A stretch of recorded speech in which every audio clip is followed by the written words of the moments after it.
All right, welcome to another edition of 8 Good Minutes. And I got a feeling today could go a little over because we got so much great content. I'm David Hall with the Ashley Cirilli, and we are just really excited to be joined today by two of Michigan's premier real estate agents that have a ton of great information for you, Mr. Andy Dirks and Mr. Mike Broadwell, both friends of the show. Welcome, guys. It's always good to see you here as we do this live, and it'll be going out within seconds of us doing this. It's exciting to see you guys today. How are you? Let's talk business. I'm great. Exactly. Fired up.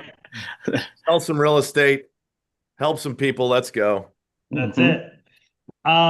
So a lot of things happening within the market. Some changes actually that people need to know about.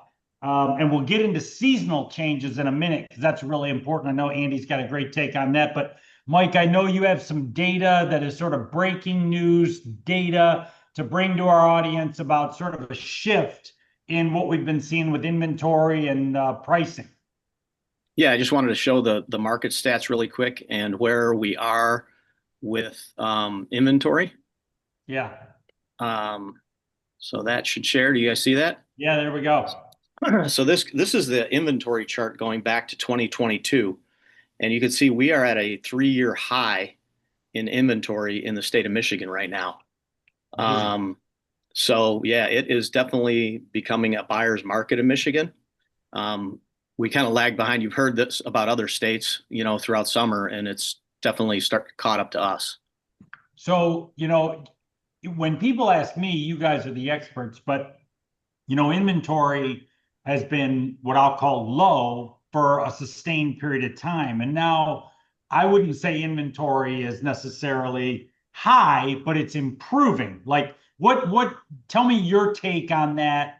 It's kind of like, I'll give you my analogy is like when rates were at all-time low at like 3%, and then they went to 3.5%, and the headline was mortgage rates exploding. It's like, no, they're not. They're still really, really good. So it's like, give me the inside scoop on the inventory. You want to talk on that, Andy? Yeah, sure. So inventory, basically, as buyers decide we're not going to buy as many homes, people continue to list homes. We'll see a trend of days on market, which Mike will show as well. Yep. With the days on market, as people go in and they say, I just had a listing appointment yesterday, and I said, what is somebody willing to pay for your home? The average consumer. And they said, well, I don't know. That's what you're here for. I said, whatever they can afford per month. People don't buy homes based on purchase price. They buy homes based on their mortgage payment per month. And as cost of living has increased as a whole, people say, I can't pay quite as much as you want for the home per month. So what always happens is we'll get more days on market, which increases inventory. And as inventory increases, you'll see prices slowly level off, and then they'll keep going up a little bit, and then they'll start trending either level or back down to some degree. The issue that we're having is we're still super low on inventory historically. A raise in inventory is great for buyers, but it doesn't mean that, all of a sudden this is a complete shift into a full-blown buyer's market. What it does mean, though, is buyers have more opportunity now than they did 6 months ago. Buyers have more opportunity now than they did 3 years ago, as far as finding a home that they like, having a little bit of time to have a discussion about that home before it goes under contract. So it's great information. Affordability has also been a big issue in the news. So tell me about what's happening just in general with pricing. You'd think more inventory coming to the market, pricing leveling off a little bit, which is probably a good thing. You guys tell me. I would say most people are trying to list their homes at top market value still. What we know about homes at top market value is as the market kept increasing, it didn't matter the finishes of the home so much as it did, was it available? What we're noticing now is the homes that have the best updates, that are in the best location, that are the market superstars, are going to drive higher than market than list price averages. Now, that's the best homes in the market. That's the ones that you have the nice quartz countertops, white kitchen cabinets. They're primo, they're beautiful, they're move-in ready. You don't have to do anything too. Those are still going to drive a premium. It's the next level. They got some updates, but maybe that half bath needs a little bit of work. It's a little outdated. Maybe the basement's not finished. You can fill in the blank on that. Those people were still trying to get that same price as the ones with all the finishes. Guess what the buyers said? No, we're Yeah. not going to buy that home at that price. So what does that person have to do? They're going to collect days on market until they come to realization that the buyers aren't willing to pay 450, but they're willing to pay 425, for instance. So, I feel like that somewhere along the way that strategies in real estate shifted over the last, I don't know, decade or whatever it was, where you used to price your home high and then you'd negotiate. And it feels like now that a lot of the, well, I'll call smart, it feels like listings are lower, creating more bidding wars and they're running up. Walk me through what's going on with that right now, because I think that's something that a lot of consumers don't necessarily understand has been a change, at least that I've seen. I don't know how often you guys see that being effective. Yeah, I mean, definitely. I almost say you almost can't price your house. You could price your house too high, but you can't price it too low because the market's going to bring it in to its value. Like that graphic I was just showing, the days on market lasting longer, that is because the people are pricing them too high. Their agents are telling them, and I've fallen victim to it, where you're selling a house for a good friend and they think their house is worth $1 million and the data's showing it's worth 850, and you don't want to tell them, and you want to be agreeable, so you say, all right, I'll put it up for $1 million, and then it takes them a while to learn that it's not worth that. Yeah. We're starting to sits see on the that market. shift. We're going back, like pricing strategies are always relative to market conditions. Yeah. When you have a surplus of buyers, I mean, we had so many buyers when interest rates went down, you could put your house up, you're going to have 187 people through it. Yep. We're not getting that many showings on properties anymore, David. Right. Like Yeah, I'm going to share. The top 10% of listings are always going to get a ton of showings. They're always going to get good offers, right? The ones that are put together, they're beautiful. We're talking about the other homes. Like the normal home that a person's gonna walk into that needs some finishes, some updates, whatever. Those are the ones that are staying on the market. So back in 2018 and 19, I know David was around then. David's been around since they invented the mortgage. He's got more experience in this industry than I do.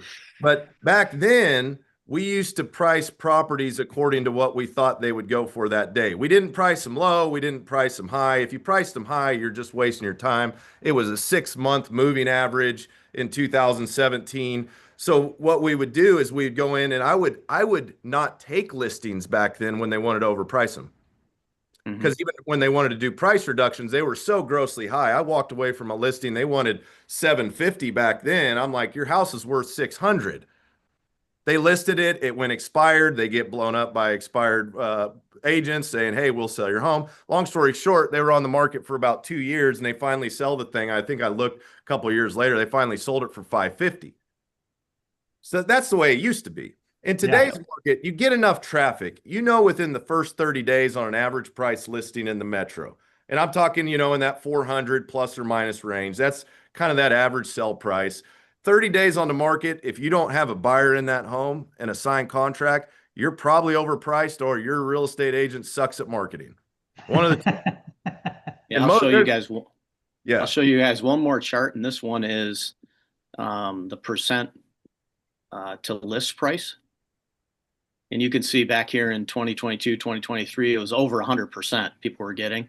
And then it's just continued to drop, and now we're down at 98.7, which still seems like a high number, but it really means that people are asking too much, and you are able to offer under asking in certain situations and get a house, depending on how the agent priced it, of course. This is a great chart.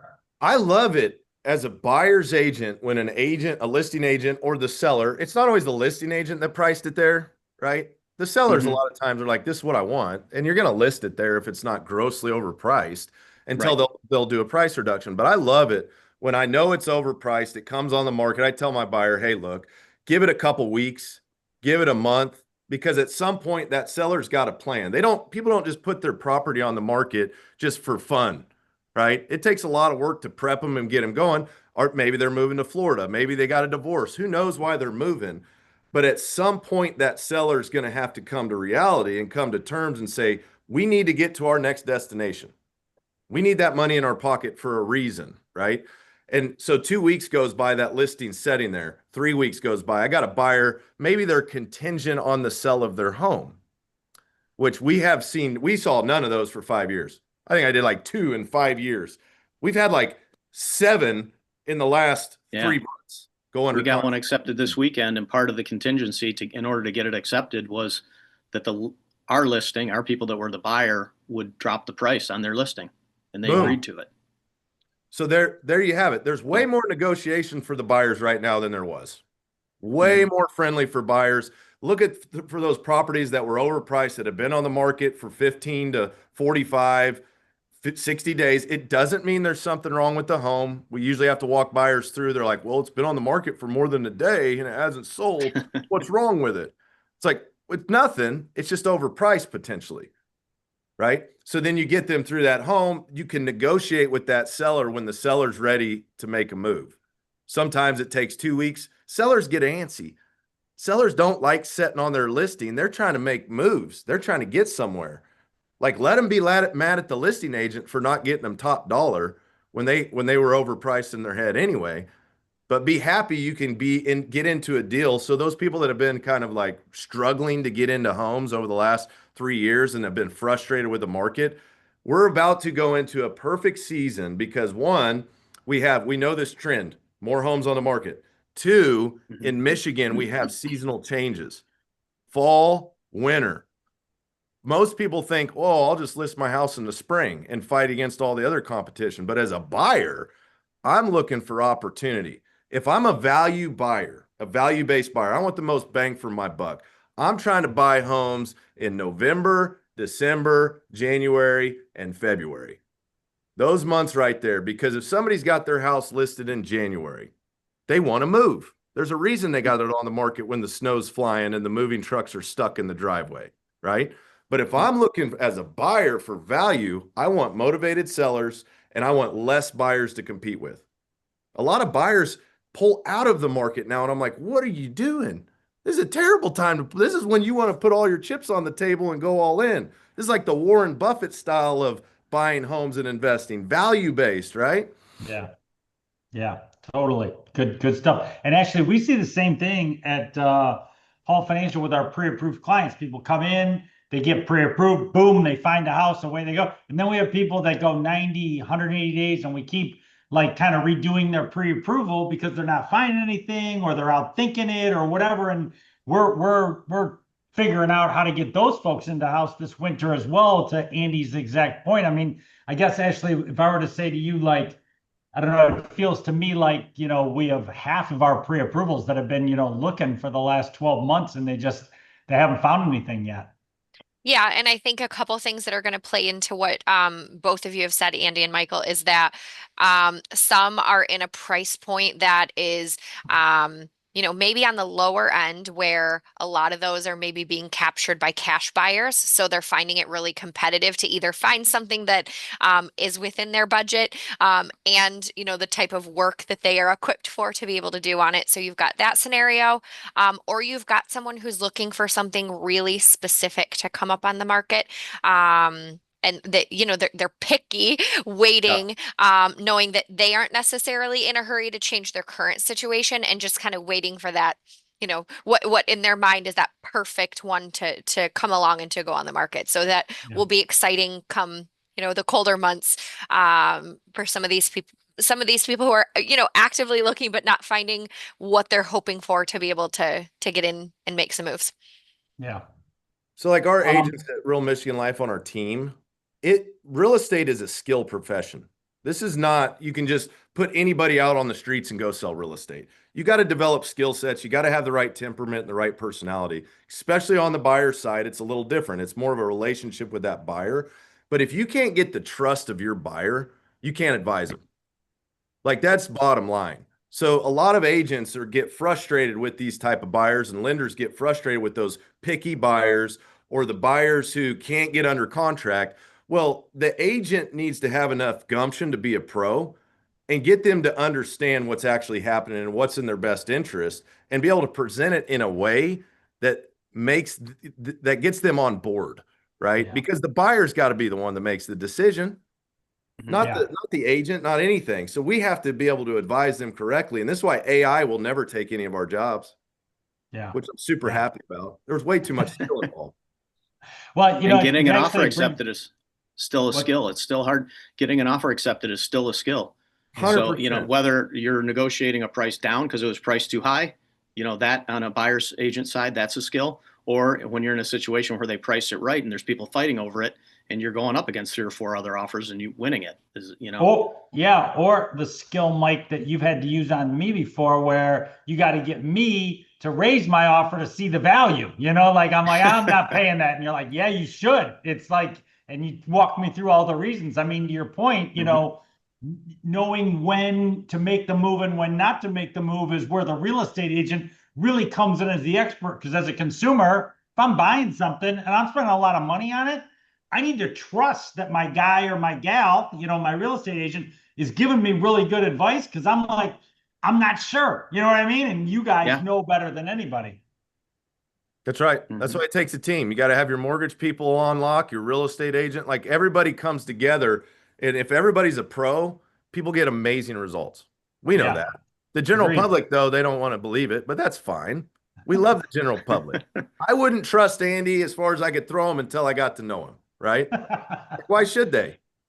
I wouldn't trust Mike or David until I get to know them for a half second and understand, okay, they have some experience, they know what they're talking about, and they have my best interest in mind. All right, last thing, I'll get you guys out of here on this. I know you're growing your team. And so Mike, Andy, maybe you want to just take some of the audience through what you guys are looking for as you grow your team. Because I know you guys have got something really good cooking. Yeah, there's basically 2 different ways to join. We have solo agents can join with us, still have access to all of our information, a lot of our resources and tools, and then team members.